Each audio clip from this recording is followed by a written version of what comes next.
Tuhan itu akan dipertimbangkan, akan dihisab, akan diperhitungkan, akan ditemuinya.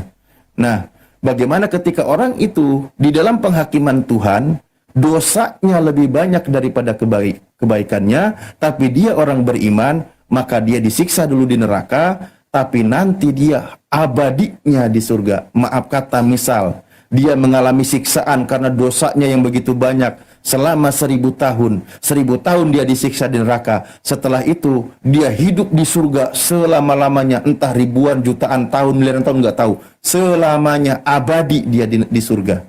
Setelah dia mengalami siksaan, kan gitu. Nah, ini yang paling miris kalau kita bahas terus, saya ngeri jadinya untuk menjadi Kristen. Kenapa saya katakan ngeri? Tidak ada peluang selamat ketika orang itu sudah masuk ke neraka. Nggak ada peluang selamat. Yang paling parah itu adalah Yesus akan mengusir orang-orang tersebut. Dan di situ ketahuan, berseru kepada Yesus Tuhan, bernubuat, ngusir setan, bermukjizat pakai nama Yesus. Ternyata orang Kristen, ini mohon maaf nih, orang-orang Kristen yang nanti akan diusir oleh Yesus, lalu dia masuk ke neraka, tidak akan ada peluang selamat untuk kalian. Tetap selamanya di neraka. Walaupun kau sudah dibaptis, percaya Yesus Tuhan, percaya Yesus disalib sebagai penebus dosa. Sayang sekali, tidak ada penyelamat. Gitu. Ya. Silakan Pak. Ya, makanya kita menjadi pengikut Kristus ya benar-benar ya harus sungguh-sungguh ya. Mungkin ada teman-teman Kristen juga yang mendengar ya, jangan main-main. Karena bukan orang yang memanggil Tuhan yang akan selamat, tapi orang yang melakukan firman-Nya akan selamat. Itu kan jelas Matius 7 21. Ya, ini yang saya mau tanya di Bang Alif, mungkin mewakili Islam lah. Apakah semua Islam akan masuk dulu ke api baru nanti keluar? Jadi ya apakah begitu pengajarannya? Enggak dong. Atau langsung ya seperti orang-orang langsung aja ke surga? Ya misalnya Bang Alif ini langsung ke surga atau masih singgah dulu dibakar dulu atau ya, mungkin itu minta tanggapan aja. Oke, saya jawab ya. Menurut Bang, ya. Al-Quran itu di surah Al-Waqiah dijelaskan ada golongan. Di dalam beberapa ayat Al-Quran dijelaskan bagaimana, gini ya, ada orang masuk surga bigoiri hisab, tanpa dihisab. Orang yang tidak memiliki dosa, secepat kilat dia masuk ke surga. Contoh dari kalangan para nabi dan orang-orang yang tidak berbuat dosa, kan gitu. Bagaimana ketika kalangan kami yang hidupnya tidak terjamin apakah berdosa atau tidak? Itulah kenapa kami diperintahkan setiap hari itu sholat 5 waktu, mohon ampun kepada Tuhan. Dari pagi kita rutinitas, aktivitas, berinteraksi dengan orang. Tengah hari jam 12 kita sholat menghadap kepada Tuhan. Di situ poinnya mohon ampun kepada Tuhan. Wasta'inu bisobri wasolah, mohon ampun, selamat. Setelah itu berinteraksi lagi, sorenya sholat lagi, mohon ampun lagi kepada Tuhan sampai malam, sampai bangun tidur dan seterusnya. Ini dong. Bawa sana saya. Ya, lagi sana. Dan seterusnya ya. Jadi orang yang tanpa dosa bighairi hisab masuk ke dalam surga. Itu secepat kilat kayak gitu. Nah, nanti bagaimana tentang contoh orang itu berbuat dosa, sering bertobat, mohon ampun kepada Allah. Orang itu juga selamat. Nah, yang dipertimbangkan yang akan mengalami siksaan itu adalah ketika dia kembali kepada Tuhan, dosanya yang dibawa di hadapan Tuhan itu lebih banyak daripada kebaikannya.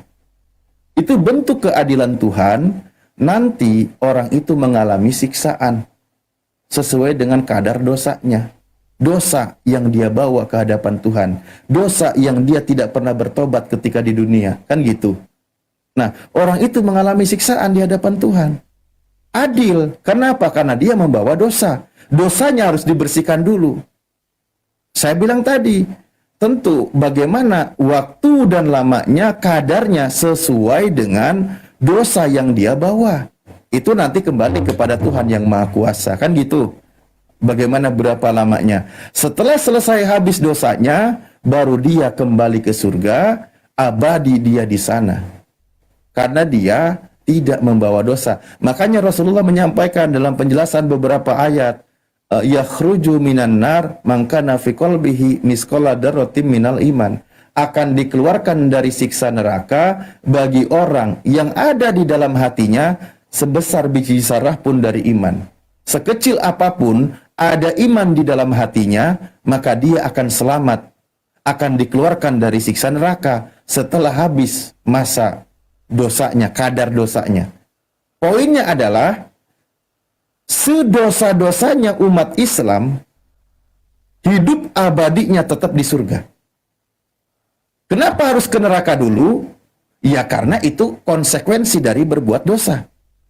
Karena iman itulah nanti tidak menyekutukan Tuhan, itulah yang menyebabkan dia hidup abadi di surga. Ini yang membedakan dengan iman Kristen, saya bilang tadi. Untuk iman Kristen ternyata ketika orang itu sudah divonis masuk neraka, neraka selamanya. Walaupun dia Kristen, walaupun mengimani Yesus sebagai Tuhannya, walaupun dia percaya dosanya ditebus. Kenapa saya bilang begitu? Faktanya Yesus akan mengusir orang. Orang tersebut adalah orang Kristen. Itulah yang disebut sebagai, kalau di Islam, Ar-Rahman, Allah Maha Pengasih kepada seluruh umat manusia, walaupun dia tidak beriman di bumi ini, dan Allah itu Maha Penyayang. Maha Penyayangnya Allah akan dirasakan oleh orang-orang yang memiliki iman di dalam hatinya.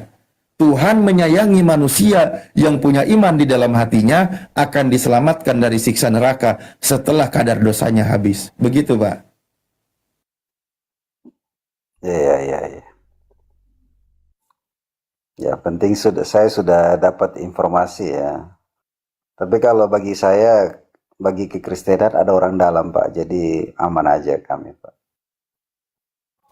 Iya, ada orang dalam yang akan diusirnya orang luar. Gimana sih? Coba, Pak. Akan Anda tadi sudah setuju kan? Orang dalam itu akan ngusir kan? Bener nggak? Anda setuju kan yang diusir itu orang Kristen? Ya, makanya ya menjadi kekristenan itu yang paling utama adalah ya mengikuti kehendak Tuhan, bukan kehendak. Ini kalau saya tekan lebih tekan lagi sedikit lagi sama Pak Pendeta, pasti akan linglung, Mbak. Oh ya. Ketika Yesus mengusir orang Kristen, doktrin penebusan dosa gugur. Bener nggak? Nah, di dalam kekristenan itu jelas, Yohanes 3:6, hanya orang yang percaya kepada Yesus yang akan selamat. Karena begitu besar kasih Allah akan dunia. Iya. Loh, sehingga ia Pak, mengaruniakan kan anaknya. Yesus akan mengusir orang.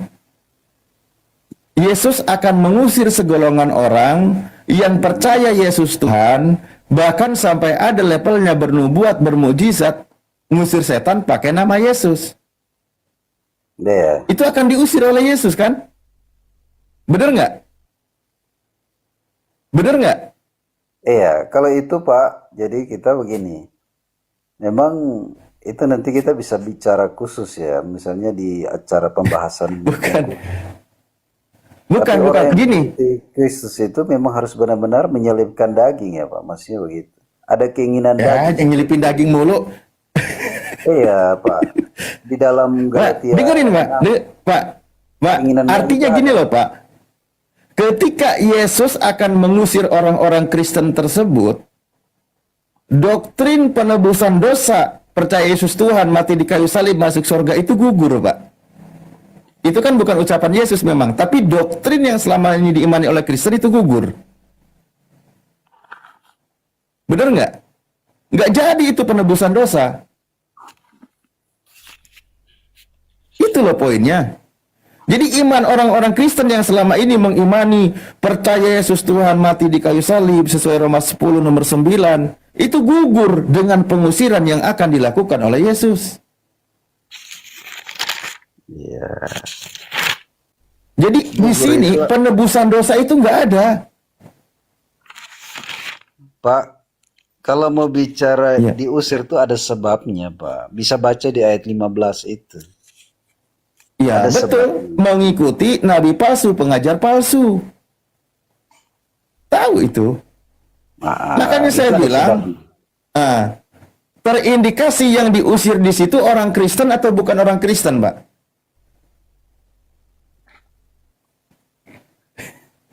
Iya, kalau Orang diusir Kristen. iya. Walaupun Tidak- percaya orang dalam, walaupun percaya ditebus dosanya, tetap orang Kristen itulah yang kena target. Iya. Makanya Gugur penebusan dosa kan? orang Kristen aja hampir tidak selamat, apalagi yang tidak bukan orang Kristen. Bukan hampir tidak selamat. Bukan hampir tidak selamat. Terusir. Atau diusir. Yang namanya diusir udah pasti nggak selamat dong. Enyahlah daripadaku, aku tidak mengenal kalian, kalian semua pembuat kejahatan. Bukan hampir, itu udah stempel itu. Nih, lo diusir. Tidak boleh. Ngaku-ngaku punya orang dalam. Nih, gue usir. Nggak boleh masuk. Gimana sih? Iya. Makanya orang Kristen ini harus dengar ini, Pak. Orang Kristen ini harus dengar ini. Di Galatia 6 ayat beda lagi. 19. Ini. Makanya jadi Kristen itu kita harus benar-benar kudus karena Allah itu kudus. Jadi perbuatan daging ini telah nyata. Sebagai pengikut Kristus, kita tidak boleh hidup dalam percabulan. Kita tidak boleh hidup dalam kecemaran, hawa nafsu, penyembah berhala, sihir, perseteruan, perselisihan, iri hati, amarah, kepentingan diri sendiri, pencinderaan, roh pemecah, kedengkian, kemabukan, pesta pora dan sebagainya. Terhadap semuanya itu kuperingatkan kamu, seperti yang telah kubuat dahulu, bahwa barang siapa telah melakukan hal-hal demikian, ia tidak akan mendapat bagian dalam kerajaan Allah. Oke. Jadi ini pengikut Kristus ini harus benar-benar nggak boleh seperti itu. Kalau begitu Pak, kalau ada orang Kristen berbuat dosa, tetap akan masuk neraka ya? Iya, karena kalau dia masih berbuat dosa, masih enak hidup dalam percabulan, ya nggak bisa. Iya, berarti nggak ditebus dosanya. Bukan nggak tebus, Nah, tapi dia tidak boleh tinggal di dalam dosa. Tuhan ya sudah kalau dia tinggal di dalam dosa, dosanya ditebus nggak? Tuhan sudah mati di kayu salib untuk menebus dosa Tuhan. Jadi Menebus kita dosa. tidak boleh tinggal di dalam dosa, karena dosa itu sifatnya mengikat. Nah, kalau ada yang berbuat dosa itu gimana? Bagaimana, Pak? Kalau ada yang berbuat dosa itu gimana? Ya, dia harus mengaku terima Yesus sebagai Tuhan di dalam hidupnya. Dan dia mengampuni dan dia menjamin keselamatan. Enggak, kalau ada yang berbuat dosa, dosanya ditebus nggak sama Yesus? Ya, dosanya tebus dengan mengaku dosanya. Tuhan itu Bertobat berarti. Iya, dia Ya bertobat. ujung-ujungnya ajaran tobat juga, Pak. Ajaran tobat itu kan ajaran Islam, Pak. Bukan ajaran penebusan dosa. Nah, tetap kita ada orang dalam, Pak. Jadi Kok main orang dalam mulu? Ujung-ujungnya tetap juga perintah tobat. Artinya penyaliban yang mati digantung di kayu salib nggak ada fungsi lagi itu. Kan saya bilang benarlah tadi ajaran Yesus dan ajaran para nabi terdahulu yang mengajarkan tentang pertobatan agar orang itu selamat. Kan gitu. Ujung-ujungnya nggak ditebus juga. Nah, sia-sia jadinya penyaliban itu. Toh buktinya ketika berdosa, suruh bertobat juga. Kalau konsep pertobatan itu ajaran Islam dan ajaran para nabi memang. Nah kalau ajaran Kristen kan penebusan dosa. Yesus mati di kayu salib. Mestinya nggak perlu ngajarin suruh bertobat lagi dong, kan udah ditebus dosanya. Ya begini Pak, tetap harus bertobat. Dari bertobat itu mengerjakan iman. Dari iman itu mengerjakan keselamatan. Udah gitu. Nah Oke, makanya orang yang sekarang poinnya begini Pak, kalau begitu, sebelum ada penyaliban Yesus, sebelum Yesus disalib, ajaran Nabi terdahulu, orang berbuat dosa, lalu dia bertobat, orang itu selamat atau tidak, berdasarkan ajaran para Nabi? kalau pengajaran para nabi ya orang yang bertobat baru mereka datang mempersembahkan korban di bait Allah ya, membawa korban penebusan salah, mereka akan diselamatkan. Nah, ujung-ujungnya selamat juga tanpa ada penyaliban Yesus. Orang terdahulu, misalnya yang tadi saya sampaikan Yesaya 18, orang berbuat dosa, melakukan ketetapan Tuhan, dia bertobat mohon ampun kepada Tuhan, dosanya diampuni oleh Tuhan, sudah dilupakan oleh Tuhan, sudah berpindah dari alam maut ke alam hidup. Ternyata ajaran Nabi terdahulu, tanpa ada penyaliban Yesus, Tuhan sudah mengajarkan cara hidup yang abadi agar selamat. Agar selamat di kehidupan yang abadi. Kan gitu, sebelum ada penyaliban Yesus. Sekarang setelah ada penyaliban Yesus, orang yang berdosa tetap diperintahkan juga untuk bertobat. Jadi fungsi Yesus disalib ini apa? Ini rahasia, Ujung-ujungnya nggak ada guna juga. ini rahasianya Pak ya. 1 Korintus. Rahasianya. Orang dalam, Mbak, susah. Orang dalam lagi, ini rahasianya. Rahasia orang dalam ini. Ujung-ujungnya sama. Ini, Sama. ini rahasia orang dalam, makanya ini sebenarnya orang dalam saja yang tahu ini. Jadi begini, di dalam 1 Korintus 11 ayat 24, ayat 24, ayat 23. Sebab apa yang telah aku teruskan kepadamu telah aku terima dari Tuhan, yaitu bahwa Tuhan Yesus pada waktu malam diserahkan, ia mengambil roti. Roti ini bicara lambang tubuhnya. Dan sesudah ia mengucap syukur atasnya, mengucap dan berkata, inilah tubuhku yang diserahkan bagi kamu. Perbuatlah ini menjadi peringatan akan aku. Demikian ia mengambil cawan sesudah makan, ia berkata, ini cawan ini adalah perjanjian baru yang dimeteraikan oleh darahku.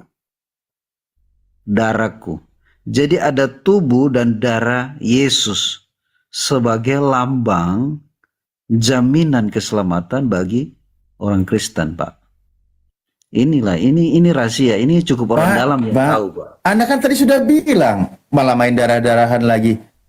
Malah main darah-darahan, Pak Pendeta. Tadi kan sudah bilang, percaya darah Yesus tertumpah, percaya Yesus di kayu salib, tidak menjamin masuk surga.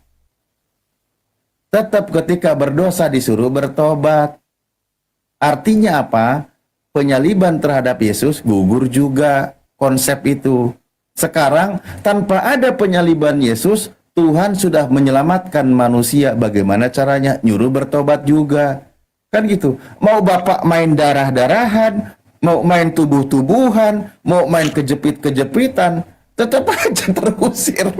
Tetap aja ketika berdosa suruh bertobat. Saya bilang, ajaran bertobat itu ajaran para nabi. Nabi-nabi terdahulu, bahkan di Al-Quran sudah dicontohkan oleh manusia pertama, Nabi Adam alaihissalam. Bahkan di dalam kitab Ulangan, di dalam kitab Yeskiel, dan kitab-kitab yang lain sudah diajarkan, termasuk di dalam Al-Quran, ajaran tentang bertobat. Karena Tuhan Maha mengetahui manusia cenderung berbuat dosa. Itulah kenapa memberikan solusi bertobat. Nah, ternyata doktrin iman Kristen, saya bilang sekali lagi, tentang penebusan dosa mati Yesus di kayu salib itu gugur ketika dibahas dalam ranah diskusi. Karena ujung-ujungnya harus bertobat. Ujung-ujungnya harus bertobat. Oke, saya rasa kasih kesempatan ke yang lain, karena saudara kami di sini banyak, Pak Pendeta. Mohon maaf. Saya juga. Mungkin di sini ada yang monitor, Bang Andi, Pak Desugi, Kang Dito. Saya kira cukup, Pak. Ini kan sudah jam istirahat ini, Pak. Iya, nah itulah saya bilang tadi, Pak, izin ya, poinnya di sini adalah memang para nabi itu mengajarkan bertobat. Salah satunya apa? Ketika dia berdosa, menyekutukan Tuhan, karena menyekutukan Tuhan itu adalah dosa terbesar yang diperbuat oleh manusia. Nah, makanya Al-Quran menyampaikan, Innallaha yaghfiru dunuba jami'a. Allah itu akan mengampuni semua dosa-dosa manusia. Ketika orang itu di bumi ini berdosa, dia banyak dosa, apapun dosa yang diperbuatnya, ketika berkaitan dengan Tuhan, mohon ampun kepada Tuhan, Tuhan ampuni. Tapi jangan sampai mati dalam keadaan menyekutukan Tuhan. Ketika mati dalam keadaan menyekutukan Tuhan, maka Allah berfirman, Innallaha la yaghfiru ayyushraka bih wa yaghfiru ma duna dalik. Allah tidak akan mengampuni dosa orang yang menyekutukan Tuhan ketika nanti sudah kembali, sudah mati. Karena pintu tobatnya sudah tertutup ketika dia mati. Tetapi Allah akan ampuni dosa-dosa yang lainnya selain daripada menyekutukan Tuhan. Nanti bagian dari rahmat Tuhan, bagian dari bentuk kasih sayang Tuhan, nanti di alam akhirat Allah banyak akan mengampuni dosa orang. Kan gitu. Nah, konsep ajaran pertobatan ini ternyata bukan hal yang baru di dalam ajaran agama Islam. Para nabi sebelumnya juga mengajarkan, termasuk Yesus sendiri mengajarkan pertobatan. Tadi ketika Yesus memulai pekerjaannya, dia mengajak manusia agar bertobat, kembali ke jalan Tuhan, pasti orang itu selamat. Tapi yang paling aneh adalah konsep dalam ajaran Kristen yang mengatasnamakan Yesus, mengimani penebusan dosa dengan cara kematian Yesus di kayu salib. Padahal Yesus sendiri justru akan mengusir orang-orang yang akan menuhankan dia. Sampai levelnya bermujizat mengatasnamakan Yesus. Dan itu tidak lepas dari orang-orang Kristen. Gugur konsep penebusan dosa. Terima kasih Pak Pendeta. Tidak bisa dibantah masalahnya. Kecuali alasan orang dalam, udah lain cerita itu. Closing dari saya Pak ya, closing dari saya, menjadi kekristenan itu bukan berarti, pertobatan itu bukan jaminan keselamatan. Dalam kekristenan perbuatan baik itu tidak menyelamatkan. Bertobat berhenti dari mabuk, pencurian, pembunuhan, itu bukan jaminan keselamatan di dalam kekristenan. Tapi jaminan keselamatannya dalam Kristen adalah kita percaya kepada Yesus sebagai Tuhan dan Juru Selamat, karena dialah yang menyelamatkan kita. Itu dari saya Pak, itu dalam kekristenan Pak. Terima kasih buat Bang Alif, mungkin kita akan diskusi lagi. Terima kasih buat Bang Arif, Kang Dito, terima kasih semua. Susah kalau punya orang dalam, boy. Ya, itulah kalau hasil orang dalam. Aduh, ya Allah, Gusti. Allahu Akbar. Ya, makasih banyak Pak Alif, makasih ya.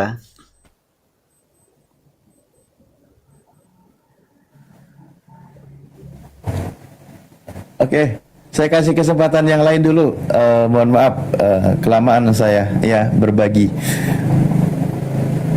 Punya orang dalam, tapi orang dalamnya mau ngusir orang di luar. Ah, susah ya.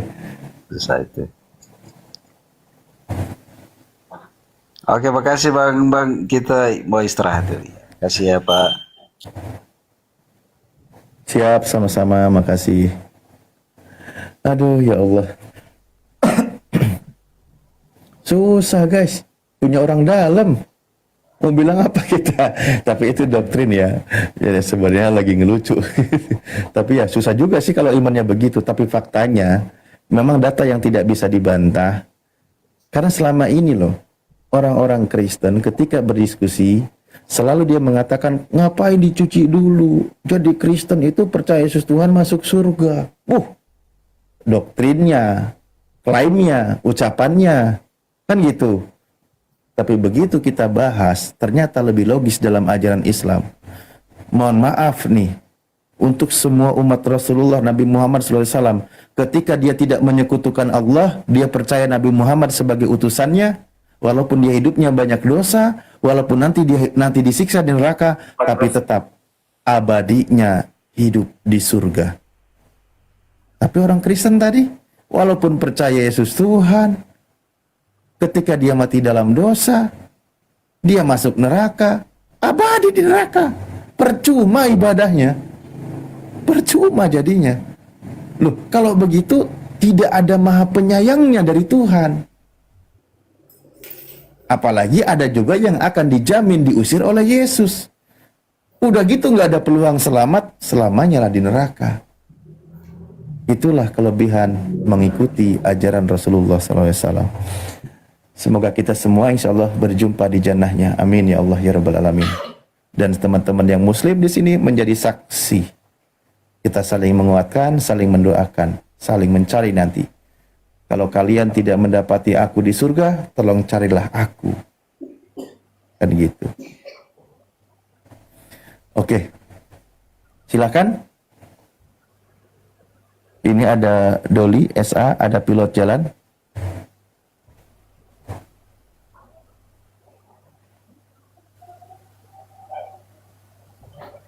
Dari Kristen, dari Islam.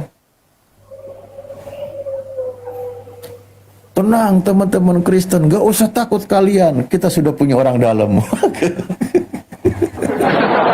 Susah kalau kayak gini guys. Susah.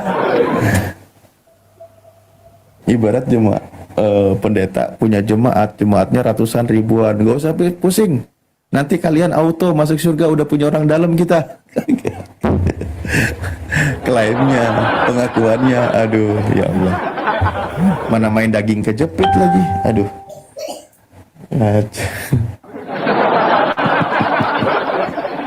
Tapi nggak apa-apa lah. Pak Pendeta Yunus tetap berdiskusi dengan baik ya. Beliau orangnya tidak menghujat juga. Klaim kosong belaka. Oke. Monitor. Yang baru naik. Pilot. Doli. Halo.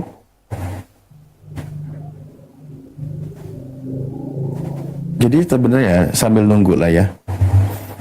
Ketika kita bahas dalam sebuah pengajaran, terutama yang diajarkan dalam ajaran Islam dengan teman-teman Kristen, kita bahas lebih jauh. Itu yang logis itu ajaran Islam. Kalau kita melihat lemari tempat pakaian yang bersih, kalau ada pakaian yang kotor, logikanya memang dicuci dulu sebelum masuk ke lemari. Karena lemari tempat pakaian yang bersih, tidak mungkin tempat yang bersih dicampur dengan yang kotor, kan gitu. Dan itu logis. Dan itu juga bagian dari konsekuensi. Konsekuensi karena kita di dunia ini melanggar ketetapan Tuhan. Gitu.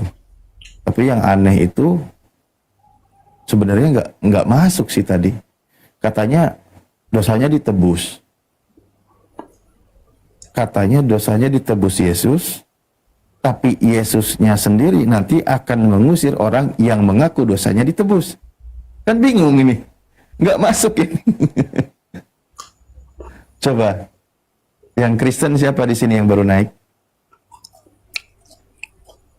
Kristen mengklaim dosanya ditebus Yesus. Yesus sendiri mengklaim akan mengusir orang yang menuhankan Yesus. Nah, realitanya saling berlawanan ternyata. Apa yang disampaikan oleh doktrinnya berlawanan dengan apa yang diucapkan oleh Yesusnya. Wah, teman-teman ini gimana? Ini 3 orang, ini gimana? Ini bangun, siapa yang baru naik ini disapa kok gak ada yang bicara? Ya, Pak Doli, selamat malam, Pak Doli. Pak Doli. Pak Doli, selamat malam. Ada yang punya orang dalam nggak di sini? Coba. Tekengan orang dalam. Aneh-aneh aja Pak Yunus. Bangun, Paman, bangun. Pak Ade punya orang dalam nggak?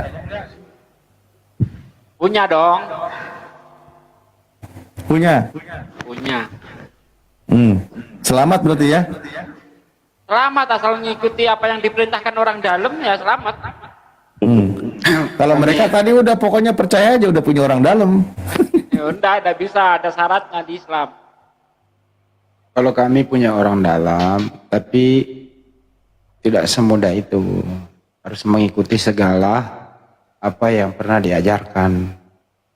apa ajarannya, mengikuti semua perintah Tuhan, ya, terus menghindari semua larangannya. Ya. Terus masih ada Kata alternatif orang lain. dalam kan gini Bang Andi. Semua umatku akan masuk surga kecuali yang enggan. Kan gitu kata orang dalam kan? Betul. Nah, kecuali yang enggan. Siapa yang enggan? Orang dalam. Ya yang nggak mau ngikuti sunnahku. Ya udah, berarti kalau kita mengikuti sunnah Rasulullah ya udah aman, kita udah punya orang dalam. Tapi orang dalam ini sebagai umat Islam itu alternatifnya, artinya bisa memberikan syafaat.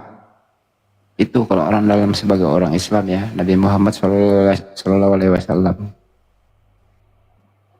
Jadi kita juga harus berusaha, nggak boleh kita punya Nabi memberi syafaat ya masa bodoh, nggak boleh, enak aja lu. Semuanya itu perlu pengorbanan. Kata orang Jawa itu jerbasuki mawa beo.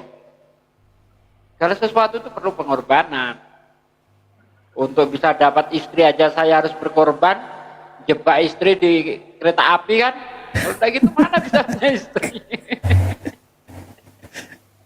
Kalau kita berdasarkan angka 10 baru lulus, ya dunia ini tempat kita ujian. Ya semoga nanti kita di akhir hayat kita bisa mendapat nilai 10. Nah, kalau ukurannya 10 ya, kalau kita masih dapat nilai 7, berarti ada 3 minus ini yang harus kita bayar dulu supaya mencapai 10 agar bisa sampai tujuan. Ya saya doakan semua antum-antum semua yang ada di sini, semoga di dunia ini Anda lulus dengan sempurna agar tidak terlalu banyak nanti mendapatkan apa itu namanya ya, pencucian lah atau pembersihan dulu sebelum ke jannah ya. Itu doa kami semua. Nilai sempurna ya, ya Allah di muka ya bumi Rabbal ya, Ustaz, ya. Alamin. Ya, Harusnya wajib ya nilai sempurna di muka bumi ini, insya Allah ya. Saling mendoakan, saling mengingatkan. saling Itu intinya. mendoakan. Ikhtiarnya yang penting, ikhtiarnya disempurnakan.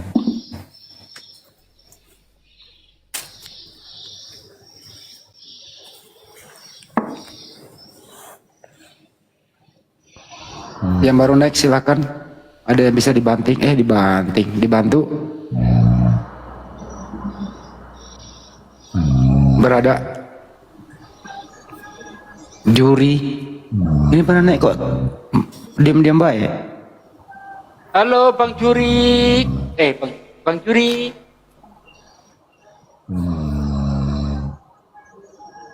Horok Bang. Ngapa naik kalau cuma diem?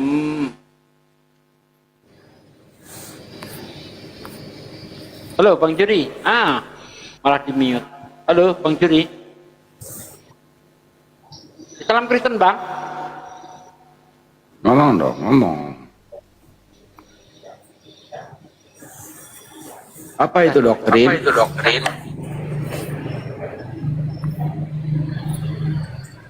Ada yang tahu arti doktrin bahasa umumnya? Doktrin adalah ajaran, prinsip atau pedoman yang menjadi dasar atau keyakinan dalam suatu bidang. Ya, kalau agama doktrinnya ya itu tadi pengajaran, keyakinan, pedoman begitu. Dari manakah batuk-batuk? Kalau Islam itu doktrinnya itu bukan doktrin buta, tapi pengajarannya atau doktrinnya berdasarkan ada 2. Silakan jelaskan Ustaz. Doktrin atau pedoman kita diajarkan atau doktrin kita sebagai umat Islam. Apa itu? Doktrin itu kan sebuah pengajaran, pemahaman yang ditanamkan kan kepada seseorang kan gitu ya, kurang lebihnya. Betul. Nah, kalau di Islam itu doktrin itu berdasarkan dalil, bukan doktrin buta, bukan yang penting, bukan gitu. Ya, contoh, ketika kita diperintahkan, ini kan membahas tentang doktrinnya, bahwa banyak sih ayat Al-Qurannya. Al-Quran menyebutkan Bismillahirrahmanirrahim. alladzina yu'minuna bil ghaibi wa yuqimuna shalah wa mimma razaqnahum yunfikun, kan gitu. Al-Quran itu petunjuk bagi orang yang bertakwa. Ciri-cirinya orang yang bertakwa itu percaya dengan perkara yang gaib. Nah, kita wajib mengimani dengan adanya hal yang gaib. Nah, didoktrin dengan dalil tersebut. Loh, bagaimana kita bisa memahami ada perkara yang gaib, kan gitu. Nanti ada penjelasan-penjelasannya, bahkan ada pendekatan-pendekatannya. Bagaimana perkara yang gaib itu nanti ada. Contohnya alam akhirat, kan gitu. Itulah kenapa contoh di dalam Al-Quran ketika Nabi Adam alaihissalam itu diciptakan di surga. Kan gitu. Surga itu kan termasuk bagian dari alam gaib yang bukan di dunia ini. Nah, kita nanti akan kembali ke surga. Kan gitu, akan kembali. Nah, kita memang tidak pernah melihat surga, tapi kita diperintahkan untuk beriman. Maka dikisahkannya, diceritakannya, itu melalui pendekatan yang bisa diterima oleh akal sehat. Baik secara logika maupun secara dalil. Percaya dengan yang gaib, alam akhirat, bahkan Allah Subhanahu wa taala yang menciptakan alam semesta yang tidak bisa dijangkau oleh mata, kan gitu. Dijelaskan. Lalu yang maha gaib ini juga menjelaskan mau mengenal sang maha gaib ini yang tidak nampak oleh mata ini, yang berbeda dengan makhluknya ini. Tuhan menceritakan, mau mengenal aku, kenalilah semua ciptaanku. Ketika engkau mengenali ciptaanku, maka engkau akan mengenal aku, kan gitu. Kurang lebihnya gitu kalimatnya. Nah, pendekatannya tetap membimbing akal sehat, diterima secara logika dan secara dalil. Begitulah Bang Handi.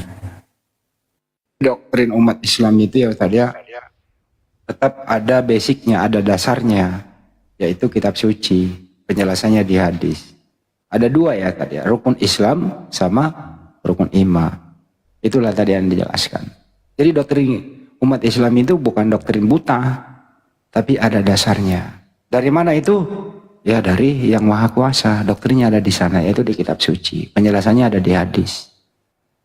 Dan ada gurunya, ada tokohnya, ada junjungannya, yaitu Nabi Muhammad SAW. Jadi doktrin umat Islam itu terstruktur dan tidak pernah berbelok arah. SOP-nya jelas kan begitu.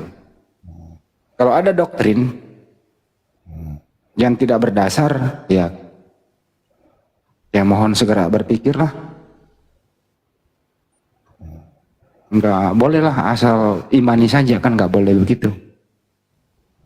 Islam itu bukan imani saja, tapi beriman karena ada SOP-nya, yaitu kitab suci. Itu ya teman-teman ya.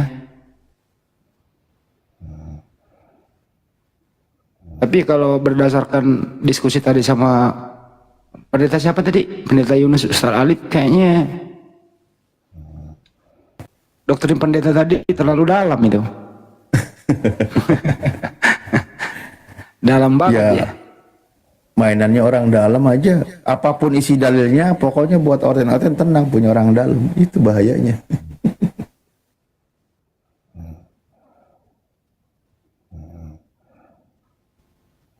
Nah, teman-teman harus juga nanti punya basicnya kalau mau diskusi, supaya tidak dipermalukan pertanyaan-pertanyaan kritis orang sebelah gitu. Kadang-kadang kan mereka bertanya berpendapat salah dulu gitu. Rata-rata mereka itu bertanya, dia berpendapat salah dulu tentang topiknya begitu. Jangan langsung dijawab, suruh buktikan dulu pendapat atau statementnya itu.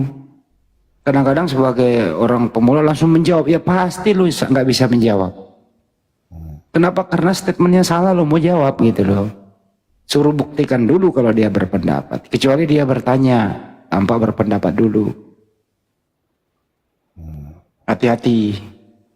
Mereka berbagai cara yang dia lakukan untuk menjebak Anda supaya Anda diem, sepertinya kalah. Nah, itu namanya tipu muslihat. Strategi. Jangan kalah strategi sama mereka. Ajaran Islam itu strateginya cukup mumpuni. Ya, Islam itu tidak pernah kalah dalam strategi apapun. Di apapun. Disiplin ilmu apapun. Umat Islam nggak bisa dikalahkan. Nggak ada yang bisa mengalahkan umat Islam dalam berbagai bidang. Serius ini. Mau di bidang teologi misalnya, nggak bisa. Mau di bidang kesehatan, nggak bisa. Bidang apapun itu. Kenapa semua hasil kesimpulannya itu mengacu kepada Al-Quran nanti kesimpulannya. Dan saya belum pernah menemukan kesimpulan dalam suatu penemuan-penemuan apapun itu ya. Itu mengarah di luar daripada Al-Quran gitu. Ustadz pernah nggak menemukan, misalnya menemukan ini gitu, ini sinkron dengan Bible gitu. Saya belum pernah loh. Saya udah. Pernah nggak Tad menemukan? Yang apa itu Bang Adi? Maaf. Saya Misalnya, pernah Bang Andi. Saya pernah. Tuh. wah itu vacuum cleaner lagi di bawah-bawah nih. Ya lah itu. Gue tahu arahnya nih. Pasti Bukan itu. itu Pak, aja. Biogas. Bakar roti di atas tai itu kan biogas gitu kan.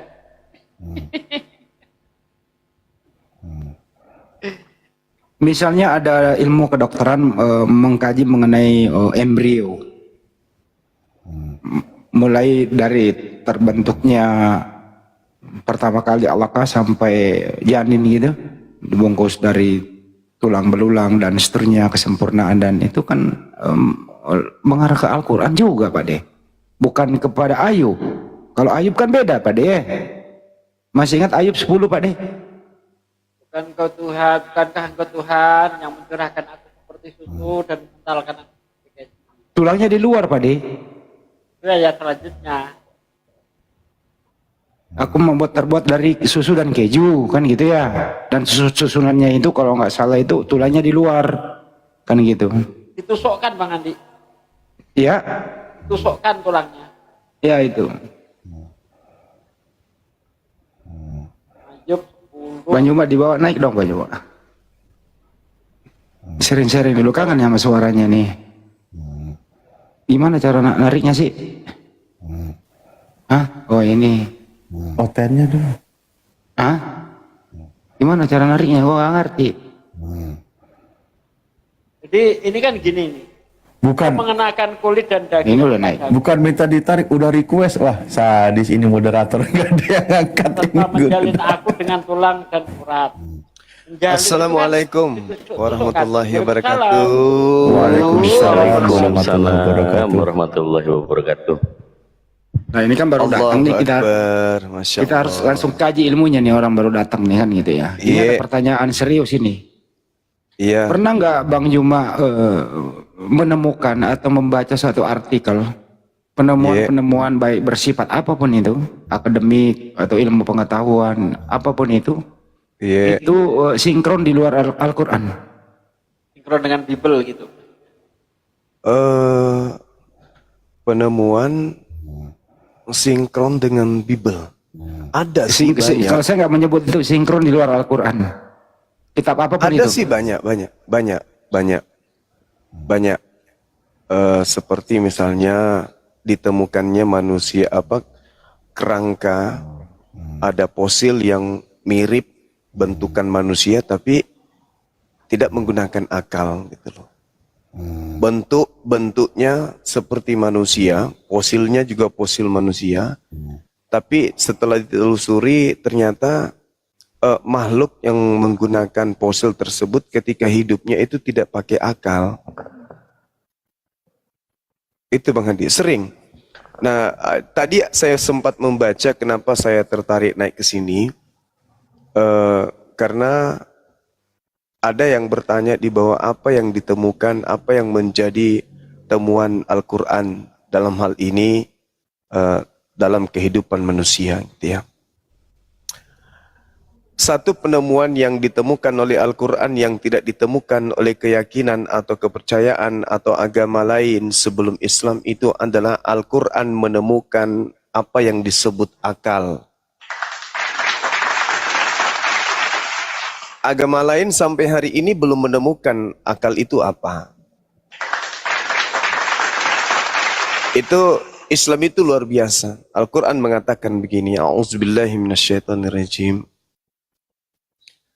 Walaqad karramna bani Adam wa hamalnahum fil barri wal bahr warazaqnahum minat thayyibat wa faddalnahum ala katsirin mimman khalaqna tafdila.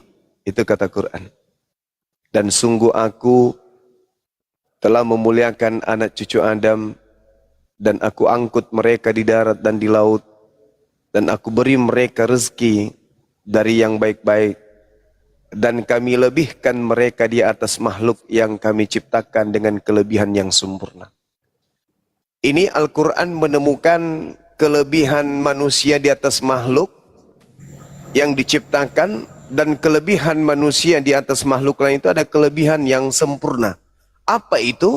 Akal. Agama lain tidak menemukan itu. Agama lain yang akal itu nomor paling terakhir. Nomor yang paling terakhir itu adalah akal. Yang mereka utamakan itu adalah nafsu, doktrin, dogma. Satu-satunya agama yang mampu menemukan akal itu hanya Islam, Al-Quran. Kalau kita lihat dalam kaidah kitab suci ya, contoh misalnya ada kitab suci yang mengatakan bahwa manusia melahirkan manusia, dan manusia itu disunat, dibunuh. Agama ini tentu tidak menggunakan akal. Artinya agama ini dipercayai tidak menjadikan akal sebagai pondasi awal di dalam menapaki dasar-dasar pijakan dan implementasi keagamaan. Artinya mereka tidak menemukan akal di situ. Agama yang mereka anut tidak menemukan kedudukan akal. Sedangkan Al-Quran, begitu dia datang, dia menemukan satu yang tidak ditemukan oleh agama lain, yaitu derajat akal dalam kehidupan manusia. Ini yang menjadi kemenangan Islam dibandingkan agama lain. Kalau agama lain justru akal itu dimatikan. Contoh misalnya kalau kita melihat di dalam pengajaran surat-surat pendiri agama Kristen, seperti pengajaran tentang akal, bagaimana Paulus rasulnya itu justru mengabarkan kemudian untuk mematikan akal manusia. Itu data sudah sering kita sajikan, sudah sering saya kemudian sampaikan, bagaimana di dalam pengajaran di luar Islam itu akal itu dimatikan. Seperti dalam 1 Korintus 1 nomor 19. Karena ada tertulis, aku akan menghilangkan kecerdasan orang-orang terpelajar dan kemampuan berfikir cerdas maksudnya itu akan kulenyapkan. Itu diterangkan di dalam kitab saudara kita.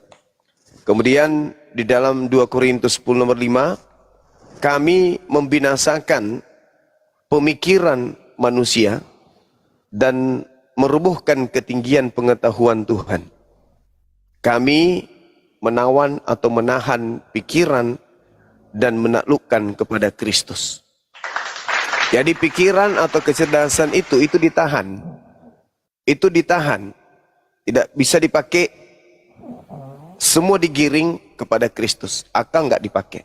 Itu yang tertulis di dalam kitabnya saudara kita Kristen. Jadi kalau berbicara mengenai apa temuan Al-Quran yang sangat-sangat mutakhir, yang tidak ditemukan di agama lain, satu, yaitu akal. Dan akal inilah yang kemudian menjadi unsur utama temuan-temuan ilmuwan, yang mana pokok pondasi utamanya itu justru lahir di Al-Quranul Karim. Itu jawaban singkat saya, meskipun orang lain yang jengkel merasa panjang, bahwa temuan Al-Quran yang selaras dengan alam semesta ini adalah akal, di mana agama lain tidak memakai itu. Akal di agama lain itu dipensiunkan dalam hal keyakinan. Demikian Bang Handi. Terus apa yang terjadi banyak Pak? Kalau beriman tanpa akal. Beriman tanpa akal itu sama seperti melihat kotoran sapi dan percaya itu adalah kue lapis. Belakangan rasanya, yang penting percaya saja dulu. Belakangan baunya, yang penting imani saja dulu bahwa itu adalah kue lapis.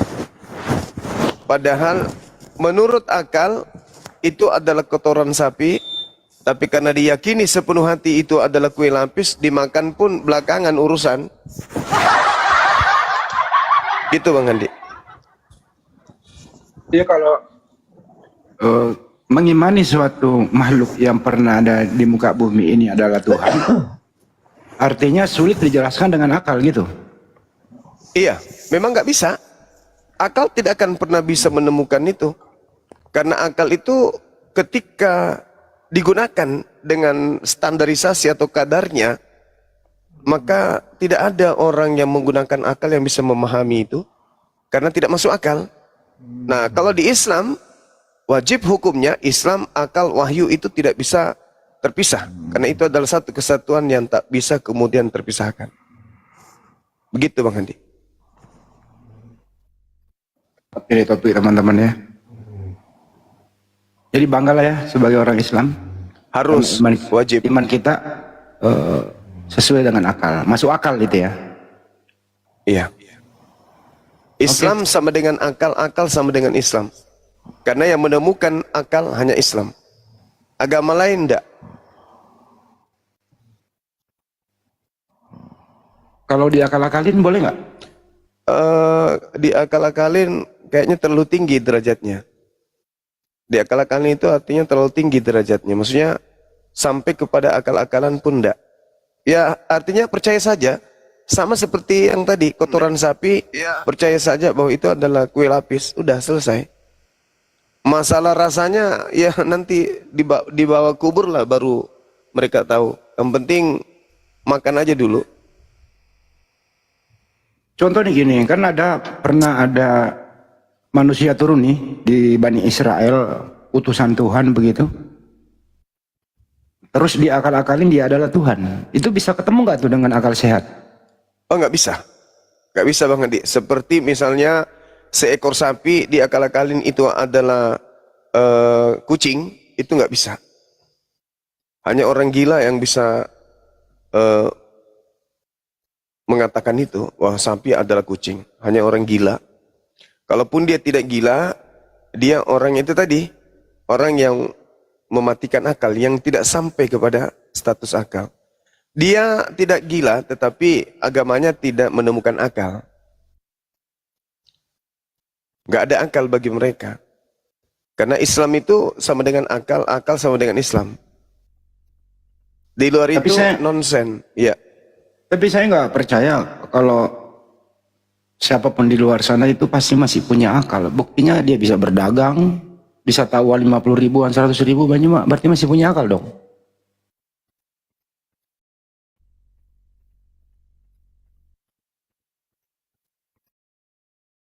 Hilang suaranya.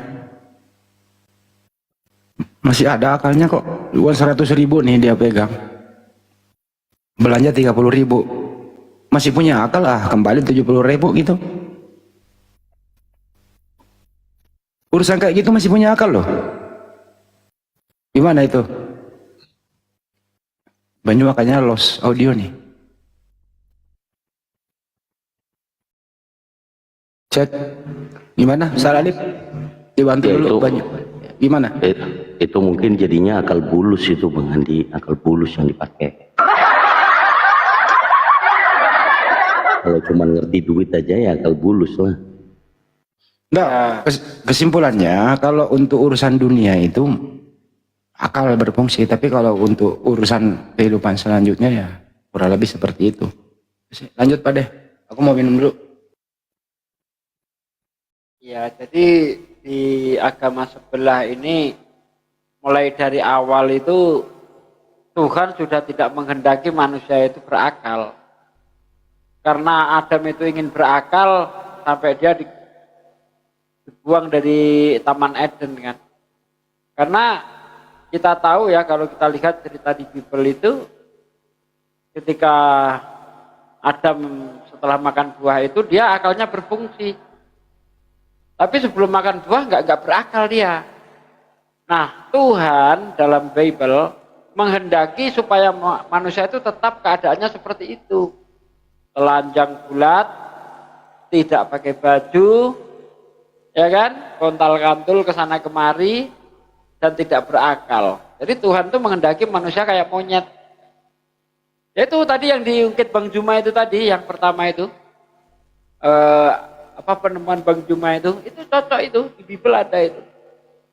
Ya, manusia awalnya itu tidak boleh menggunakan akalnya, karena Tuhan tuh takut disaingi. Makanya nanti di dalam kitab Kejadian 3 ayat 22 itu, sesungguhnya manusia itu sudah menjadi salah satu dari kita, mengerti yang baik dan yang jahat. Jadi di sini Tuhan kecewa itu, dapat saingan manusia itu. Yang boleh mengetahui baik dan jahat itu hanya Tuhan saja. Nah, manusia itu dibiarkan bego selama-lamanya.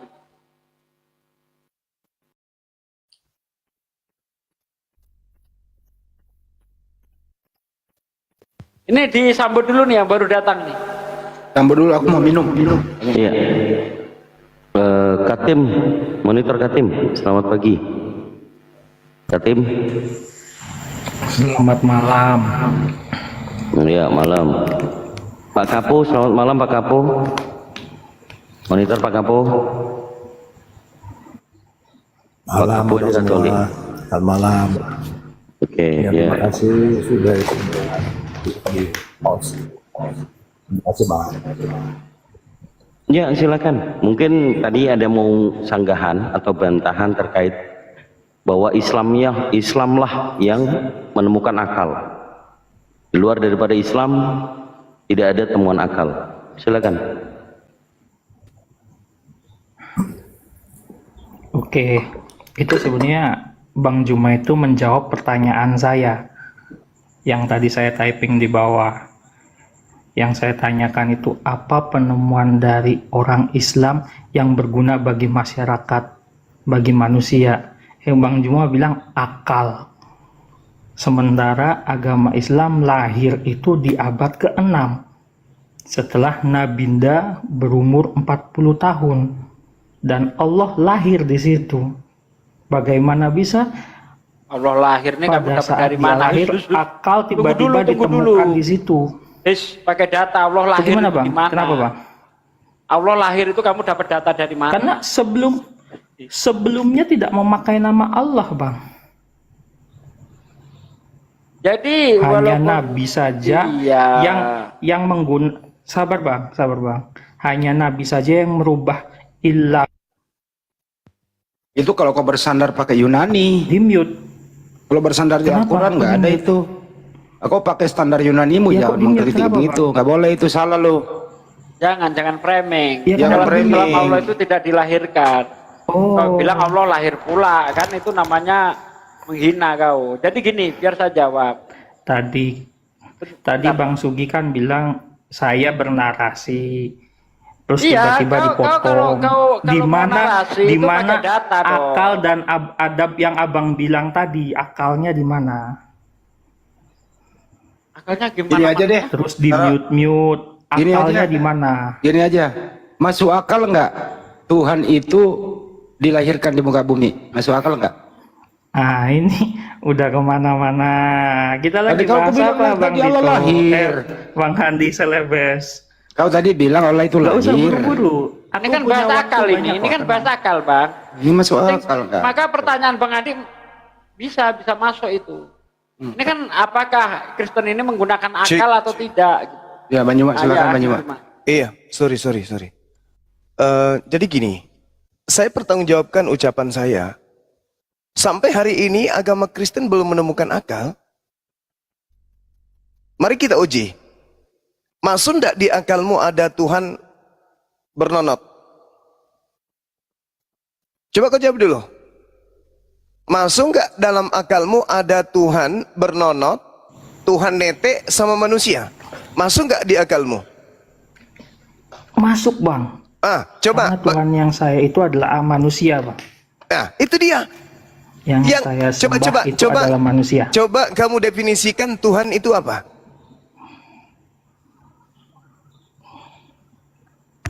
Tuhan itu sesembahan, Bang. Definisi itu. Siapa yang kita percaya, Saudara, dan kita ikuti, definisi kita sembah.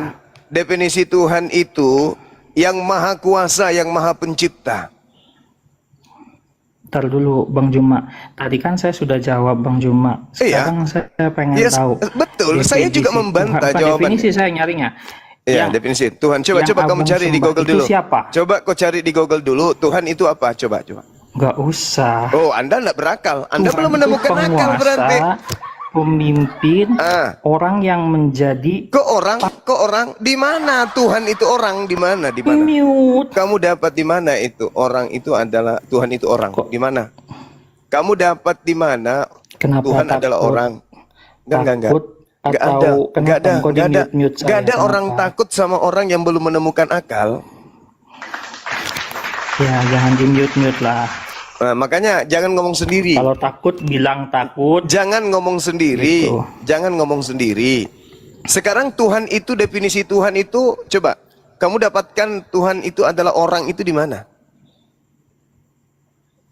Asumsi, Paman. Waduh, Ya, karena kamu belum menemukan akal. apa ya? Karena kamu belum menemukan akal. Makanya Tuhan itu adalah orang. Iya, karena saya menuhankan manusia itu. Ya itu dia, berarti kamu belum menemukan akal. Oke, Kan sekarang udah aku bilang. saya Kan tanya udah aku balik bilang. boleh, Bang Juma? Ya, Kan udah aku bilang. ya karena Bang Juma sudah menjudgment saya. Boleh saya menemukan tanya akal. balik? Oke, tapi Ya, temukan karena dulu. Bang Juma Temukan sudah dulu. menjudgment saya. Oh, itu sudah fakta itu, sudah fakta. Fair dong, Anda kan Juma, mengatakan, Anda Fair dulu. mengatakan, sabar dulu. Kita fair, oke? Iya, sabar dulu, gantian kita ngomong. Iya, nggak Gantian apa-apa. kita ngomong. Nggak Gantian apa-apa. kita ngomong. Gantian kita ngomong. Tidak mungkin level Anda lebih tinggi dari saya atau setara dengan saya. Anda tidak menemukan akal. Saya punya akal, kan gitu. Anda mengatakan Tuhan Anda manusia. Ya, Anda mengatakan itu karena Anda belum menemukan akal. Karena agama Anda memang tidak sampai kepada penemuan terhadap akal. Kami maklum itu, saudara. Kami maklum. Sekarang, kamu sudah tahu kan? Salah satu yang ditemukan oleh Islam, Al-Quran adalah akal.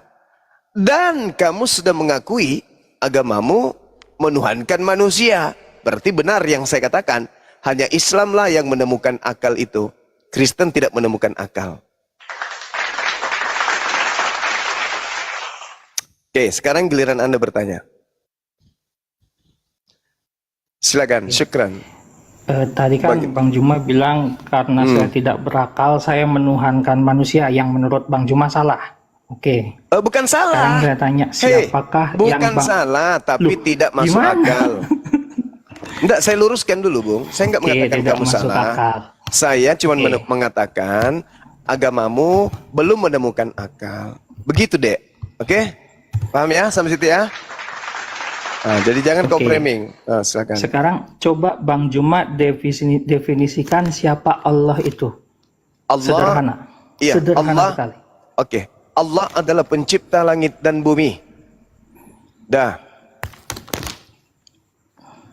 Itu gelar yang disematkan kepada dia, yang sudah, yang menurut enggak. Abang sudah dia ciptakan. Enggak. Justru saya Pencipta pengen langit tahu dan siapa bumi. penciptanya. Pencipta langit dan bumi itu adalah Ya, Allah. siapa? Khaliqu kulli syai'. Beliau adalah Ya pencipta langit dan bumi. Segala sesuatu diciptakan oleh Dia. Dah, sampai Mungkin situ Bang ya. Juma kurang memahami pertanyaan Oh, bukan, saya. Ya. enggak bisa. Enggak Oke, bisa, saya enggak bisa perjelas Anda lagi. mengatakan. Tenang. Sabar, Saya saudara, belum saudara. selesai, Bang Juma. Saudara, Tenang. Kenapa saudara. takut? Tapi kan Anda menuduh. Kenapa selalu keluar mulutmu bahasa takut? Ya, Kenapa takutnya selalu dipotong-potong. kenapa Itu selalu berarti takut. keluar Jangan kenapa dibatasi. selalu keluar kata takut dari mulutmu seperti seakan-akan saya ini Tuhanmu yang takut kepada malaikat. Kenapa? Kenapa? Oke, biarkan saya selesaikan dulu Bang Juma. Kalau umat Islam itu takut Saya kepada menyembah- penyembah makhluk, Sabar. Belanda Bang nggak Juma. diusir dari negara ini, Ya, paham? sabar. Makanya Oke, hati-hati sabar, berbicara, sabar. hati-hati berbicara karena Saya sembahanmu menyembah itu yang takut. manusia Iya, karena kamu yang belum disalib, karena yang agamamu lahir. karena agamamu tidak sampai kepada level akal, Dek. Gak usah kau pamer itu. Tadi Kan Bang tadi Juma bilang akal loh. Iya memang, kan Kan nggak kalau masuk orang akal. yang berakal itu mengerti adab, Bang Juma. Tidak sepantasnya orang yang beradab Oh ya udah, memotong mohon pembicaraan maaf. orang lain. Mohon maaf kalau Setahu gitu.